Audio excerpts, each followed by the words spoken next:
Kwanza nimshukuru Mwenyezi Mungu, leo tulipata bahati ya kufanya kikao na makocha wanaofundisha daraja la kwanza hapa Zanzibar, ligi daraja la kwanza kwa ukanda wa Unguja, lakini pia makocha wanaofundisha ligi kuu ya Zanzibar. Na madhumuni makubwa ilikuwa ni kukumbushana mambo muhimu yanayohusu makocha ambayo yamo katika kanuni kifungu cha 36. Kuna mambo mengi pale yamezungumzwa ambayo yanafika 10, na ni muhimu sana wao makocha kuyafahamu. Na ukiachana na hayo, kuna mambo mengine ambayo ilipaswa lazima tuzungumze nao, wajue uhalali na nguvu ya hichi chama, kwa sababu kimesajiliwa katika ofisi ya mrajis. Kwa hiyo kwa mujibu wa sheria za Zanzibar ni chama ambacho kina nguvu, lakini pia kwa mujibu wa katiba ya shirikisho la ZFF ni mwanachama mshiriki, kwa hiyo pia ni sehemu ya ZFF. Jambo ambalo ningependa wapenzi wa mpira hapa Zanzibar walielewe ni kwamba imefika wakati sasa ZFF kuwe kitu kimoja. Kuna mambo mengi unayoona yanatokea kwa namna tulivyofanya majadiliano na makocha, yanatokana na sisi kama taasisi kutokuwa na utekelezaji wa pamoja. Mfano, kanuni inatungwa na kamati ya mashindano, baadaye inapita kamati tendaji, inaenda kwenye utekelezaji. Lakini kuna mambo mengi ya utekelezaji unaweza kaona kamati ya mashindano wako mbali nayo, bodi ya ligi wanafanya ya kwao kama ya kwao na ZFF. Kwa hiyo nitoe wito tu kwamba haya mambo lazima tuyafanye kwa pamoja. Kuna mambo ya msingi mengi.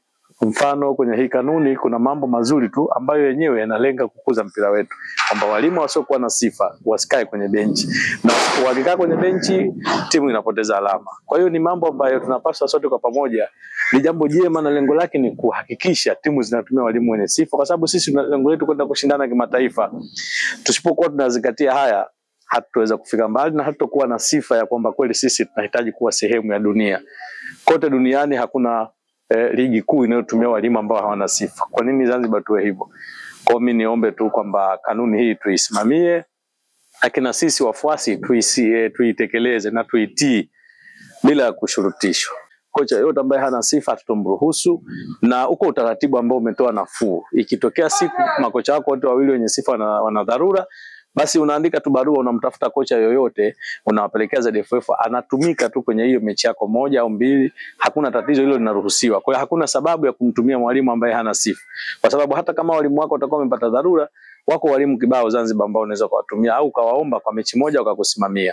Ni utaratibu unaruhusiwa. Na nimewaomba tu chama cha makocha, kwa maana ya kwamba sasa wajiandae kutukusanyia taarifa za walimu wote kwa hapa Zanzibar, kuanzia walimu wanaofundisha juvenile, yani under 15, under 20, ligi daraja ya kwanza za mikoa, ligi daraja ya pili, la 3 kwenda mpaka ligi kuu, ili tuwe na database ya kutosha kwamba Zanzibar tuna walimu wangapi na sifa zao zikoje. Kwa mujibu wa kanuni ya mashindano, anapoteza point timu ambayo imemtumia mwalimu ambaye hana sifa.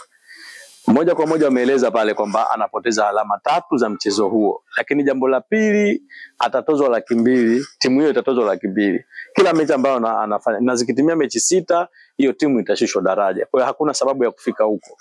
Mimi nadhani sote ni waelewa na tuko tayari kutii, kufuata miongozo yetu ambayo tumejitungia wenyewe, hatukulazimishwa, ili ligi yetu iwe bora zaidi.